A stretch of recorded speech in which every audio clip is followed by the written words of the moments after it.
That's right, Crystal. Proposition A would give Big Spring firefighters the right to collective bargaining, meaning they could formally negotiate wages, benefits, and working conditions through a binding contract with the city. I spoke with both supporters and opponents to learn more about what's at stake when voters head to the polls tomorrow. With Election Day tomorrow, supporters of Proposition A say it's about giving firefighters more than just a handshake, but a real seat at the table. Union President Matthew Burrows says under the current meet and confer system, agreements with the city aren't locked in writing, and that's created challenges within the department. What that does, we get to sit down with the city and negotiate wages, pay, working conditions, benefits, things like that. Once we get to an agreement, it is bound by a written contract. Burrows says the department has relied on handshake deals for years, agreements that he believes have come with a cost. We've had meet and confer system for years now. During that time, we've asked for written contracts.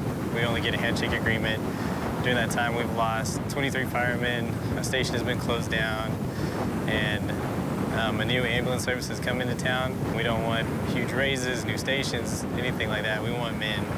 We want boots on the ground. Meanwhile, firefighter and EMT Ethan Combs says the department's workload is heavy and staffing can impact safety on the job. It is a demanding job in every aspect for us. Safety is always a priority for us, for ourselves, and obviously for our citizens that we serve. When we're understaffed, there's not the manpower we need to do the job safely and effectively. But not everyone's on board with Proposition A. Local business owner Scott Emerson says the city's fire crews are already well staffed and worries collective bargaining could burn a hole in the city's budget. I think that we have right now plenty of firemen on trucks. I hadn't seen a truck that doesn't have 4 men on it lately.